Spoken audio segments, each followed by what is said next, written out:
Imaginez être abandonné par celui à qui vous avez consacré toute votre vie.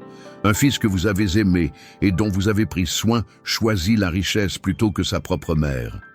Et quand on pense que rien ne peut être pire, une trahison encore plus profonde se révèle, capable de tout détruire.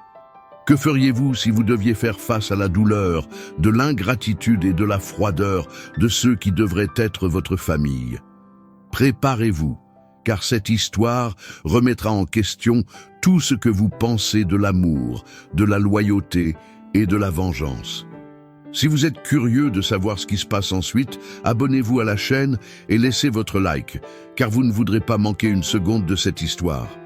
Maintenant, commençons. Profite des rues, maman. C'est exactement ce que le magnate Gustavo a dit à sa mère avant de la mettre à la porte le jour de son anniversaire. Cependant, quelques jours plus tard, il fut terrifié de découvrir quelque chose qui allait tout changer.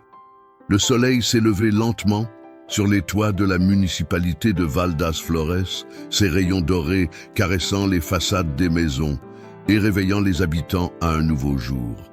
Mais dans l'imposante résidence de la famille Castro, située au sommet d'une colline qui dominait le paysage, la première lumière apportait avec elle une promesse particulière. C'était le 65e anniversaire de Sofia Castro, la matriarche. Elle s'est réveillée avec un sourire sur son visage, ses yeux clairs pétillant d'anticipation. Malgré son âge, il se déplaçait avec une grâce et une vigueur qui trahissaient son âge. Ses cheveux argentés, méticuleusement coiffés, montraient des signes de vieillissement, mais dégageaient une chaleur indéniable. Avec précaution, elle s'habilla de sa tenue la plus élégante, un ensemble aux douces nuances de bleu qui mettaient en valeur ses yeux. Elle a appliqué légèrement du rouge à lèvres, ce qu'elle faisait rarement, mais aujourd'hui était un jour unique. Elle se regarda dans le miroir, laissant son esprit voyager dans le passé, vers les nombreux anniversaires célébrés dans cette même maison, entourée de l'amour de tous. « Ce sera une journée merveilleuse », murmura-t-elle en ajustant le collier de perles qu'elle avait hérité de son défunt mari. Je parie que Gustavo a quelque chose de spécial prévu. Gustavo, son seul héritier, était la fierté et la joie de Sofia. À 45 ans, il était devenu l'un des plus grands hommes d'affaires de la région. Son entreprise, Castro Investimentos, émergeait dans le secteur de la construction, réalisant des projets dans tout le pays. Sofia ne pouvait s'empêcher de penser à son fils, mélangeant fierté de ses réalisations et nostalgie de l'époque où il n'était qu'un petit garçon, courant dans les couloirs et faisant des bêtises. D'un pas léger, elle descendit les escaliers en direction de la salle à manger principale. Cet endroit était synonyme de luxe, avec de hauts plafonds, des lustres étincelants et des meubles classiques dont chaque coin abritait des souvenirs d'une vie. Là, Sofia avait passé ses joies de jeune épouse, puis de mère, et maintenant de grand-mère. En arrivant, elle s'est arrêtée. La table en chêne, qui serait normalement recouverte de la belle nappe blanche et de la vaisselle réservée aux grandes occasions, était nue. Pas de fleurs, pas de cartes, aucun signe que ce serait une journée mémorable. Peut-être préparait-il une surprise, pensa-t-elle, s'accrochant à l'espoir. Il se dirigea vers la cuisine, s'attendant à trouver une équipe occupée aux préparatifs, mais l'endroit était vide. Seul le faible bruit du réfrigérateur brisait le silence. Le cœur de Sofia était lourd, mais elle ne s'est pas permise de perdre la foi. « Peut-être que Gustavo veut m'inviter à déjeuner », dit-il en se dirigeant vers son bureau. Il trouva la porte légèrement ouverte et reconnut des voix. Gustavo parlait à sa femme, Rafaela. Sofia se figea sur le point de frapper lorsqu'elle entendit son nom. « Je n'arrive pas à croire que ta mère pense qu'on va tout annuler à cause de son anniversaire. » La voix de Rafaela semblait froide. « Il y a un déjeuner avec les bailleurs de fonds, Gustavo, et c'est crucial pour le nouveau projet. »« Je sais, » répondit Gustavo fatigué, « mais aujourd'hui, elle fête ses 75 ans. Peut-être que nous pourrions... » « Pourrions-nous quoi ?» intervint Rafaela. « Risquer des millions pour un gâteau et des bougies ? Ta mère n'est plus une enfant, Gustavo. Elle doit comprendre que le monde ne tourne pas autour d'elle. Ce fut un coup dur pour Sofia. Les mots de Rafaela, froids comme des rasoirs, ne faisaient que blesser plus que le silence de son fils. Se réajustant, elle frappa doucement et entra, trouvant Gustavo et Rafaela aussi surpris que des enfants pris en flagrant délit. « Bonjour », dit Sofia en forçant un sourire. « Je me demandais si tu avais des projets pour aujourd'hui. » Gustavo détourna le regard, faisant semblant de ranger des papiers sur la table. Rafaela répondit d'un ton doux mais faux. « Sofia, ma chère, bonjour. Aujourd'hui, nous sommes très occupés par une réunion d'affaires importante qui ne peut être reportée. » Sofia hocha la tête, sentant un vide grandissant. « Je pensais juste... Après tout, aujourd'hui c'est mon anniversaire. » Finalement, Gustavo leva les yeux et fit face à sa mère. Sofia crut voir un éclair de malaise et même de tristesse dans ses yeux. Mais cet éclair disparut bientôt, remplacé par l'indifférence. « Maman, » commença-t-il d'une voix contenue, « tu sais combien ce déjeuner est important. Nous ne pouvons pas annuler. Je suis sûr que tu comprends. » Elle a lutté pour retenir ses larmes. Il ne se permettrait pas de pleurer devant eux. Bien sûr, je ne veux pas me mêler de tes affaires, mon fils. Rafaela, remarquant la tension, força un sourire qui n'atteignit pas ses yeux. Peut-être que nous pouvons faire quelque chose de petit ce soir. Un gâteau peut-être. Avant que Gustavo puisse répondre, le téléphone sonna. Il a répondu rapidement, adoptant un comportement d'entreprise. « Oui, je serai là dans 20 minutes, dit-il. Après avoir raccroché, il se leva brusquement et attrapa le dossier. « Je suis désolé, maman, mais il y a eu un problème urgent au bureau. » Sofia resta immobile, regardant son fils se préparer à partir. Chaque geste révélait à quel point elle comptait peu dans sa vie.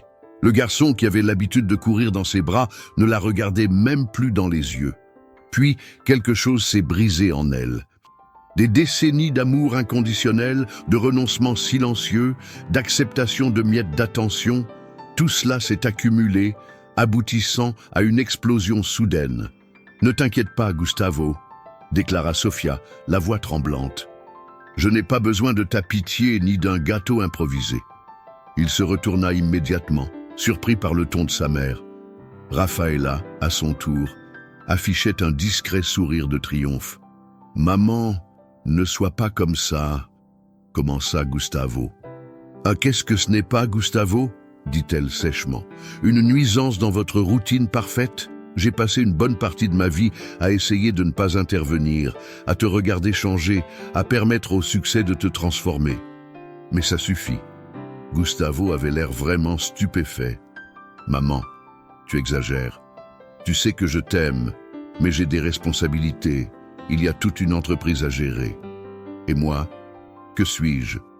La silhouette fragile de Sofia devint soudain imposante. « Un vieux meuble dont vous avez hérité et vous ne savez pas où le mettre ? Peut-être qu'il est temps pour moi de partir, d'arrêter d'être un fardeau pour toi et ta femme impeccable. » Rafaela, qui regardait l'affrontement avec un mélange d'ennui et d'irritation, décida d'intervenir. « Sofia, tu es mélodramatique. Personne n'a dit que c'était un fardeau. Mais cela n'a fait qu'enflammer encore plus Sofia. Tu l'as dit, Rafaela, ne me traitez pas avec hypocrisie. Je connais ton regard, tes murmures. Je sais tout, le masque de cordialité de Rafaela s'est effondré, révélant son mépris. Et alors, c'est ma maison, ma vie. Tu n'es rien de plus qu'un souvenir persistant d'un passé que Gustavo a surmonté. » Gustavo, coincé entre sa mère et sa femme, semblait impuissant, regardant l'une puis l'autre comme quelqu'un qui regarde un match de tennis violent. « Il arrive !» cria-t-il finalement, en passant sa main dans ses cheveux, un vieux geste de tension. « Vous deux, ça suffit. Maman, ne pars pas, c'est aussi ta maison. » Mais quelque chose dans son ton, peut-être un doute ou même un soulagement à l'idée de son départ, fit que Sofia rompit une fois pour toutes. « Non, Gustavo, » répondit-elle, la tristesse débordante. « Cela fait longtemps que ce n'est plus ma maison, et je pars aujourd'hui. Ne sois pas ridicule, » intervint froidement Rafaela. « Où irais-tu? Tu n'as rien là-bas. » Ces mots, bien que cruels, contenait une part de vérité. Sofia avait tout consacré à sa famille. En dehors de ses murs, le monde était immense et incertain. Mais à ce moment-là, n'importe quel endroit semblait préférable à celui où elle n'était pas désirée.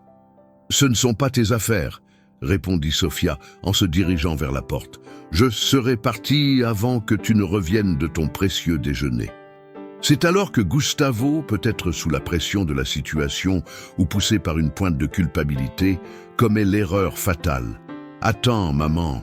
cria-t-il en lui serrant fermement le bras. « Tu ne peux pas partir comme ça. Que diront les gens? Et ma réputation? Ils diront que ma vieille mère erre dans les rues. » Un silence perçant s'est emparé de la pièce. Sofia regarda son fils, cherchant une trace du garçon qu'il avait été. Tout ce qu'il a trouvé, c'est un homme vaincu par la vanité. « Laisse-moi partir, Gustavo », demanda-t-elle d'une voix à peine audible. Mais lui, poussé par la rage, ne lâcha pas prise, et, dans un acte de cruauté qui le tourmenterait à jamais, il cracha « Profite des rues, maman, nous ne voulons pas d'elle ici, ni aujourd'hui, ni jamais. » Pour Sofia, c'était comme une gifle. Elle s'éloigna en titubant.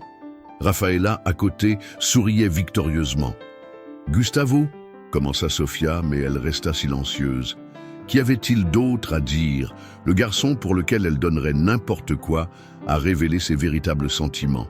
Sans un mot de plus, elle se retourna et quitta le bureau, marchant dans les couloirs remplis de souvenirs heureux qui semblaient maintenant se moquer d'elle.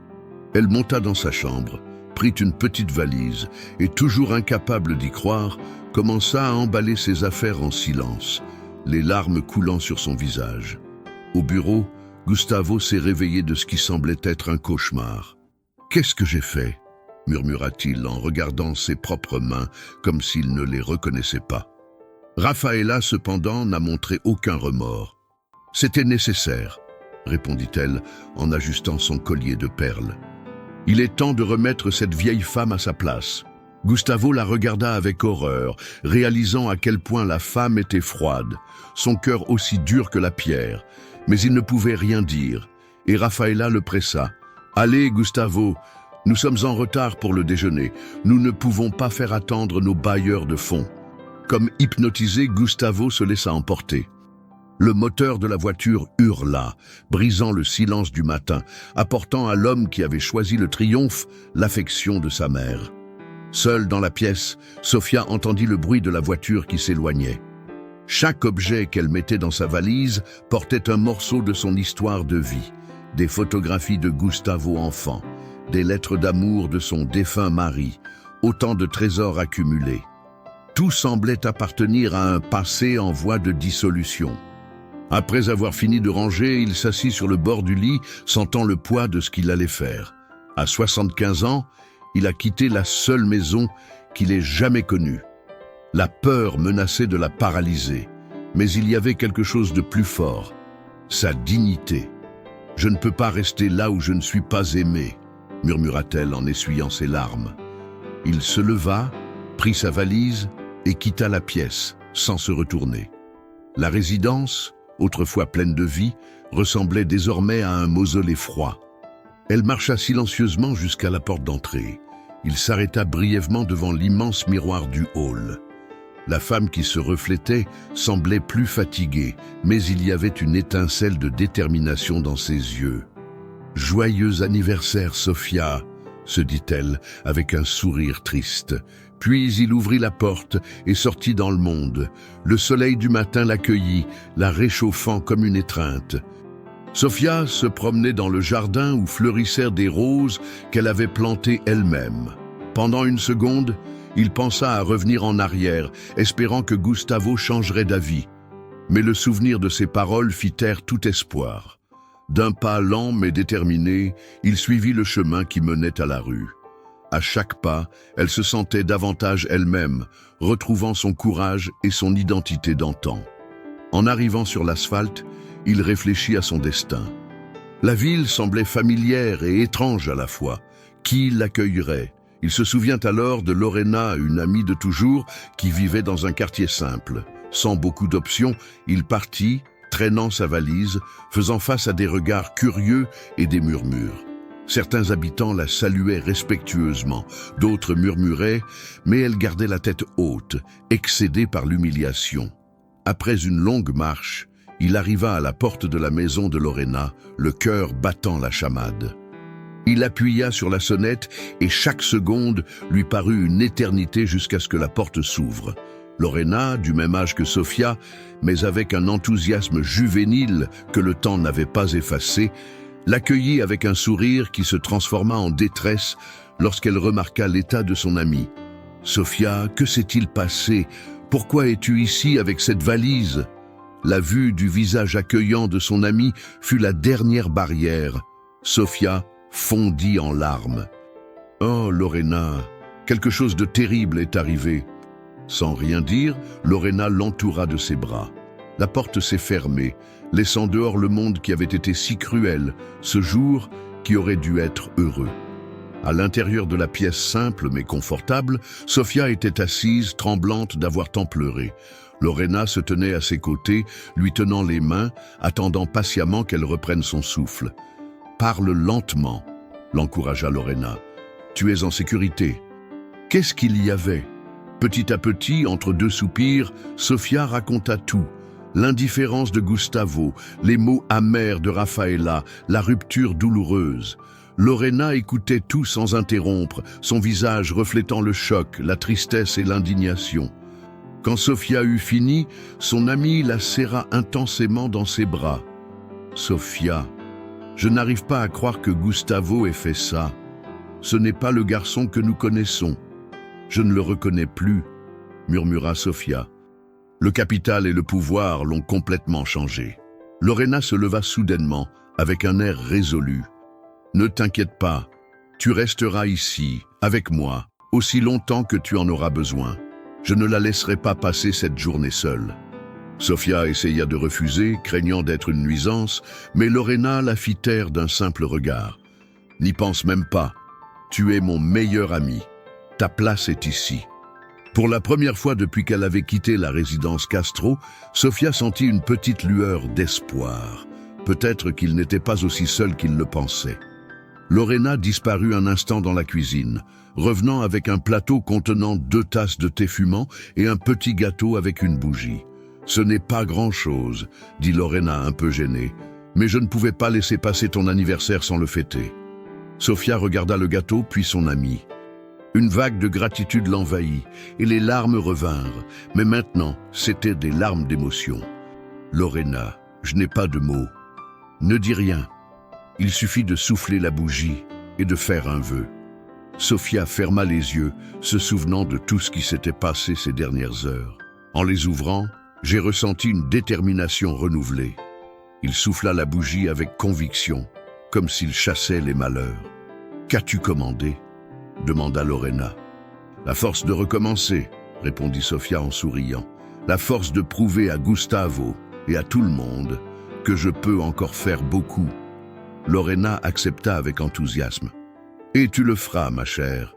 Tu réussiras. » Alors qu'ils partageaient le gâteau, Sofia sentit un énorme poids se soulever de ses épaules. En effet, elle avait beaucoup perdu. Mais il avait gagné quelque chose d'essentiel, la liberté de vivre sans attache. Ce que Sofia n'imaginait pas, c'est que son souhait était sur le point de déclencher des événements effrayants, pleins de secrets et de trahisons, et que le destin apporterait plus de rebondissements.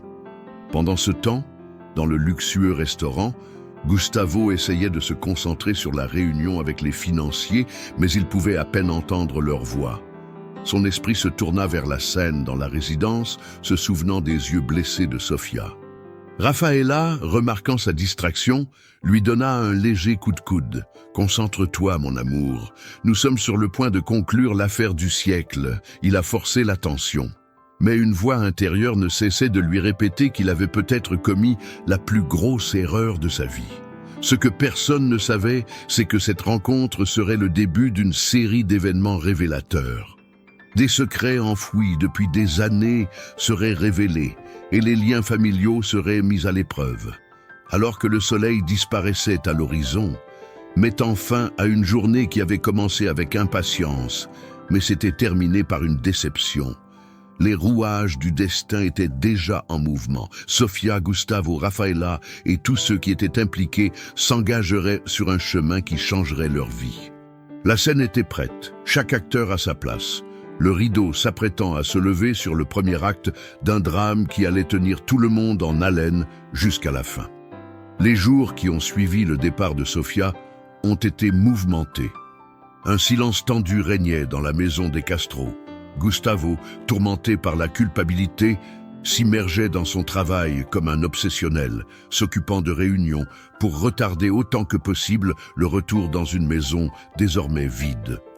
Rafaela, en revanche, semblait briller en l'absence de Sofia, organisant des fêtes tape à l'œil, réaménageant des pièces entières, défilant dans la ville comme si elle possédait tout. Mais derrière cette façade parfaite, les fissures ne faisaient que grandir. Un matin, environ une semaine après son anniversaire désastreux, Lorena reçut la visite inattendue de Mathéus, son frère et ancien détective privé, réputé pour être persévérant et méthodique. « Mathieu !» s'exclama-t-elle, surprise mais heureuse. « Qu'est-ce qui vous amène ici ?» Lui, d'âge moyen, avait des yeux perçants, comme s'il pouvait voir à travers les mensonges. « J'ai besoin de voir ma sœur préférée, n'est-ce pas ?» Lorena rit, mais sa joie diminua lorsqu'elle remarqua son sérieux. « Tu as entendu parler de Sofia, n'est-ce pas ?» Mathéus dit gravement, « Les nouvelles voyagent dans un petit espace. Comment va-t-elle » Avant que Lorena ne puisse répondre, Sofia est apparue. Malgré tous les problèmes, il y avait maintenant une lueur déterminée dans ses yeux. « Je vais mieux que ce à quoi je m'attendais, Mathieu. Lorena a été une telle amie. » Il analysa Sofia, son instinct de détective attentif à chaque détail. « Bon à savoir. Mais je ne suis pas venu juste pour rendre visite. » Lorena et Sofia échangèrent des regards inquiets. Il les conduisit à la table de la cuisine, parlant doucement et fermement. « J'ai regardé Rafaela. Ne vous méprenez pas. Ce n'est pas de l'espionnage professionnel, mais quelque chose ne va pas depuis ce qui s'est passé le jour de l'anniversaire. » Sofia se pencha, intéressée. « Explique mieux. » Mathéus sortit de sa poche un carnet rempli de notes. Ces derniers jours, elle a visité un petit bureau du centre, pas le siège de Castro Investimentos, mais un bâtiment discret. Lorena grimaça. « Ça pourrait être n'importe quoi. » « Oui. Mais ce qui a retenu mon attention, c'est une autre personne qui fréquentait le même endroit, Nelson Ferreira. » Sofia halta, portant sa main à sa bouche. « Le meilleur ami de Gustavo ?»« L'homme lui-même, » confirma Mathieu. « D'après les observations, il arrive et part aux mêmes heures que Rafaela. » L'atmosphère était lourde. Sofia se dirigea vers la fenêtre, son esprit s'emballant. « Ce n'est pas possible. Gustavo a fait aveuglément confiance à Nelson depuis l'université. » Lorena toucha l'épaule de Sofia dans une tentative de la réconforter. « Allons-y doucement. Il peut y avoir des explications à cela. » Mathieu resta sérieux. « Nous n'avons aucune preuve d'illégalité, mais mon nez me dit qu'il y a plus dans cette histoire. » Sofia se tourna vers lui, le regardant avec une profonde douleur et détermination. « Si Rafaela complote quelque chose et trompe Gustavo, nous devons le savoir. » Mathieu hocha la tête, une étincelle d'excitation dans les yeux, se souvenant de ses jours d'enquête. « Je peux continuer mes recherches, mais j'ai besoin de soutien. Cela pourrait être énorme. » Lorena lui lança un regard inquiet. « Tu es sûr, Mathieu? Et si Rafaela découvrait que tu la convoites ?» Il sourit. « Ne t'inquiète pas, petite sœur. Je sais comment gérer ce genre de personnes. De plus, je dois beaucoup à Sofia. C'est le moins que je puisse faire. » Sofia sourit, excitée. « Je ne sais même pas comment te remercier. Tu es la seule famille qui me reste. Nous ferons tout ce qu'il faut, » conclut Lorena en serrant Sofia dans ses bras. Pendant ce temps, au bureau de Castro Investimentos, Gustavo dirigeait une pile de papiers, de rapports et de contrats. Tout n'était qu'un flou de chiffres et de lettres. Peu importe à quel point il essayait de se concentrer, tout ce dont il pouvait se souvenir était ce qui s'était passé le jour de l'anniversaire de Sofia. Un coup à la porte l'interrompit. « Entrez !» Nelson est apparu, apportant son sourire confiant. Gustavo, mon ami, toujours plongé dans ton travail. Il frotta ses yeux fatigués. Il y a beaucoup à faire, Nelson. Ce nouveau projet est vital. Nelson s'assit et analysa Gustavo avec perspicacité. Tu as l'air terrible. Des ennuis au paradis? Pendant un moment, Gustavo a pensé à s'ouvrir, à raconter la dispute avec sa mère, la culpabilité, les incertitudes concernant Rafaela. Mais une voix intérieure le retenait. « Ce n'est rien que je ne puisse gérer, mentit-il. Qu'est-ce qui vous amène ici ?» Nelson se pencha en arrière, adoptant un air détendu qui contrastait avec la tension de Gustavo. « Je suis venu vérifier si tout va bien. J'ai entendu des rumeurs. Tu sais à quel point cette ville est pleine de ragots. On raconte que sa mère aurait quitté l'imposante demeure après une dispute. » Gustavo sentit le sang quitter son visage. « Comment as-tu su si vite ?» Nelson soupira, feignant la compassion. « C'est compliqué, n'est-ce pas? Si vous avez besoin d'aide, nous sommes amis depuis des décennies. Tu peux me faire confiance. » Gustavo était sur le point de céder, mais il aperçut une étrange lueur dans les yeux de Nelson, quelque chose qui le dérangeait. « Je remercie, mais je peux vraiment le résoudre. » Nelson haussa les épaules et se leva. « N'oubliez pas, je suis disponible. » Il lissa sa veste impeccable. « Au fait, avez-vous vu les rapports financiers trimestriels? Il y a des divergences qui nécessitent votre attention. » « Quel genre de divergence ?» Gustavo fronça les sourcils. « Probablement une erreur comptable. Je te l'enverrai par email. » Avec ce prétexte, il partit, laissant Gustavo intrigué et peu sûr de lui, ne sachant pas pourquoi il se sentait encore plus inquiet après cette conversation. Dans l'autre coin de la ville, Rafaela entra dans un bâtiment discret. Elle vérifia qu'elle n'était pas suivie et entra par une porte latérale. Dans un bureau modeste et sans fenêtre, un homme attendait. « Tu es en retard », grommela-t-il d'une voix glaciale. Rafaela a retiré ses lunettes de soleil, révélant un regard ennuyé. « Je devais m'assurer qu'il ne me suivait pas. Les choses sont compliquées, Raphaël. » Le susmentionné Raphaël, mince et aux yeux sombres, se leva. « Qu'entends-tu par compliqué ?» Rafaela s'est effondrée sur une chaise, abandonnant sa pose de femme parfaite. La vieille femme est partie. Il y a eu un scandale, et maintenant elle est avec un ami dans le quartier central. Raphaël marmonna des jurons. Cela pourrait ruiner notre plan. Gustavo est méfiant? J'en doute. C'est naïf. Il ne se soucie que de l'entreprise. Il n'a aucune idée de ce qui se passe sous son nez. Raphaël faisait les 100 pas, tendu. Il faut qu'on accélère. Le plan était d'attendre, mais sans Sofia dans la maison, nous avons une opportunité. Que proposez-vous? Demanda Rafaela, à moitié fascinée, à moitié effrayée. Il s'arrêta en souriant froidement. Il est temps de mettre en pratique l'étape décisive. Prépare-toi, chérie. Les choses vont devenir très intéressantes. Alors que Rafaela et Raphaël conspiraient en secret, Gustavo, de plus en plus hanté par la culpabilité, commença à enquêter, ignorant qu'il était sur le point de découvrir un complot destructeur. Les jours suivants passèrent dans une frénésie. Mateus, reprenant son profil d'enquêteur, s'est constitué un réseau de contacts et de sources.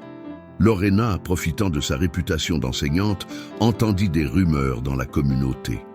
Sofia, déchirée entre sa douleur face à la trahison de son fils et son désir de le protéger, essayait de rester calme. Chaque soir, à la tombée de la nuit, il se tenait à la fenêtre, regardant la silhouette lointaine de l'imposante résidence, se demandant si Gustavo allait bien ou s'il soupçonnait un danger. Un après-midi tardif, alors que Sofia et Lorena préparaient le dîner, Mathéus fit irruption dans la maison, apportant un air de triomphe et d'appréhension. « J'ai trouvé quelque chose », annonça-t-il en déposant une enveloppe brune sur la table. Les deux se sont approchés. « Qu'est-ce que c'est ?» demanda Sofia, le cœur battant. Mathéus a ouvert l'enveloppe, dispersant des photos et des documents. « J'ai suivi la piste du capital, et il y a quelque chose de très étrange à propos de Castro Investimentos. Les femmes ont analysé le matériel, des copies de rapports, des courriels cryptés. Je ne comprends pas, dit Lorena. Que montre-t-il? Mathieu a pointé du doigt une rangée de chiffres. Ce sont les valeurs rapportées d'un projet. Mais ces autres sont les vrais. Sophia était horrifiée. Il y a une différence de plusieurs millions. Il hocha la tête sérieusement. Quelqu'un détourne des fonds et le fait depuis des mois, peut-être des années. Sophia s'affala sur une chaise, pâle. Mon Dieu, combien m'ont-ils détourné? Il est difficile de le savoir avec certitude, mais il semble que ce chiffre se chiffre en dizaines de millions ces derniers temps. Un silence s'abattit sur la cuisine, jusqu'à ce que Sophia dise « Nous devons avertir Gustavo ». Lorena la regarda affligée. « Tu es sûre? Après ce qu'il t'a fait ?» Sophia se leva, déterminée. « Il est toujours mon héritier, et je ne peux pas regarder sa vie s'effondrer sans rien faire. » Mathieu hocha la tête en signe d'approbation. « Je suis d'accord, mais soyez prudents. Si Rafaela et Nelson sont derrière, ils sont dangereux. Nous ne savons pas jusqu'où ils peuvent aller. » « Alors, qu'est-ce qu'on fait ?» insista Lorena. Matheus, rassemblant les documents, élabora mentalement un plan. « Nous avons besoin de preuves irréfutables, de quelque chose qu'ils ne peuvent pas nier. Et trouve un moyen de parler à Gustavo sans alerter Rafaela ou Nelson. » Sophia, regardant dans la direction où se trouvait la résidence, ressentit un mélange d'affection maternelle et de férocité. « Je ferai tout ce qu'il faut pour protéger mon fils. » Alors que le coucher du soleil teignait le ciel de tons rougeâtres, ce trio, réuni dans la simple cuisine, ne pouvait même pas imaginer les répercussions que leurs actions auraient sur toute la municipalité. La vérité arrivait et personne n'était préparé à en affronter les conséquences. Dans l'imposante résidence, inconsciente de la tempête qui approchait, Rafaela s'est embellie pour un autre événement social, affichant des sourires vides. Alors qu'elle appliquait son rouge à lèvres, elle reçut un message sur son téléphone portable. « Tout est prêt pour la phase décisive. Attends mon signal. » R. Un sourire froid se forma sur ses lèvres. Bientôt, très bientôt. Et ainsi, avec des secrets sous les apparences et des loyautés qui ne tenaient qu'à un fil, la scène était prête pour le prochain acte de ce drame. La vérité, comme toujours, finira par éclater. Mais le prix à payer pourrait être trop élevé pour beaucoup. Ce furent des journées mouvementées pour Sophia, Lorena et Matheus. Tout le monde se déplaçait avec prudence pour ne pas éveiller les soupçons. Matheus a passé des heures à analyser les transactions et les pistes de capitaux. Lorena a enquêté sur les rumeurs. Sophia a fait face à la douleur d'être expulsée et à la peur que Gustavo n'écoute rien.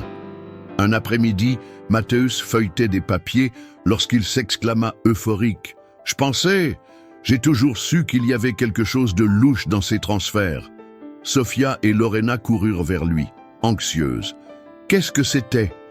Mathieu a montré un rapport rempli de chiffres. « Regardez ces transactions, soi-disant faites à des fournisseurs. En fait, l'argent est versé sur un compte aux îles Caïmans. » « Mais qu'est-ce que ça veut dire ?» demanda Lorena. Matheus parla d'un ton sérieux. Quelqu'un vole des millions à l'entreprise de Gustavo et le fait de manière sophistiquée. Sophia pâlit. Comment peux-tu faire ça sans qu'ils s'en aperçoivent? Ils savent bien se camoufler. Et ce n'est pas tout. Ils préparent un coup final. Les yeux de Lorena s'écarquillèrent. Coup final? Mathieu a brandi des emails imprimés avec de faux en-têtes. Il prévoit un énorme transfert la semaine prochaine. Si cela se produit, Castro Investimentos fera faillite. Sophia a regardé les documents. Il faut le prévenir. Mais comment? Demanda Mathieu. Lorena leva la main, demandant le silence. J'ai un ami dans la police. Nous pouvons demander de l'aide, mais cela doit être rapide. Sophia prit une profonde inspiration, son cœur battant la chamade. Alors mettons fin à tout ça une bonne fois pour toutes. Alors, Matheus et Lorena étaient d'accord. Pendant ce temps, Gustavo, cette même nuit, s'isolait dans le bureau, réexaminant les papiers.